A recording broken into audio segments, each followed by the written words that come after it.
في المساء وحين تبدأ أوقات الفراغ لدى الطلاب، تمتلئ أوقات أشبالنا بألوان من الفعاليات الإيمانية والتربوية والثقافية والتطويرية التي تغرس في نفوسهم المفاهيم السامية والقيم الإسلامية النبيلة، فتصنع جيلا واعدا يرتقي بأمته ويحافظ على وطنه، بالإضافة إلى الفعاليات الترفيهية التي تحفظ أشبالنا بحول الله تعالى من رفاق السوء ومخاطر اللعب بالطرقات ونحوها.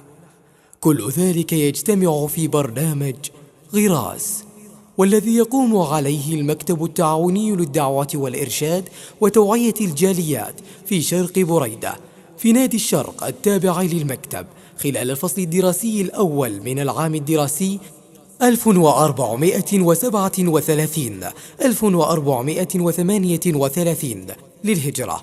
وبعون الله وتوفيقه تيسر تنفيذ العديد من الفعاليات المؤثرة والناجحة، وحسبك من القلادة ما أحاط بالعنق.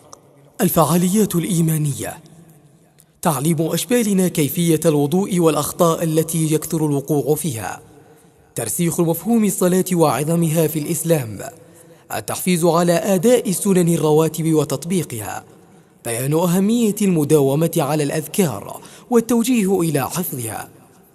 الفعاليات التربوية: دروس وتطبيقات لأخلاق نبينا صلى الله عليه وسلم، وقفات مع سير الصحابة رضي الله عنهم، علامات الصحبة الصالحة. الفعاليات الثقافية: مسرح الإبداع والموهبة، العروض المرئية التوعوية، المسابقات الثقافية المتنوعة، الدورات التطويرية، دورة تعليم الإملاء، دورة تحسين الخط العربي، دورة فن ومهارات الإلقاء. الفعاليات التنافسية: فرسان غراس، تاجر غراس، نجوم التميز. الفعاليات الرياضية: دوري كرة القدم، مباراة أولياء الأمور، مسابقة فرقة فرافيش. الرحلات الميدانية: كشتة في المخيم، زيارة لمحمية جاردن كلينتس. نسأل الله سبحانه وتعالى أن يكتب لأبنائنا التوفيق والنجاح في دينهم ودنياهم، وأن يجعلهم منارات علم وإبداع وهدى ورحمة تضيء مستقبل أمتنا ووطننا الغالي، إنه سميع مجيب.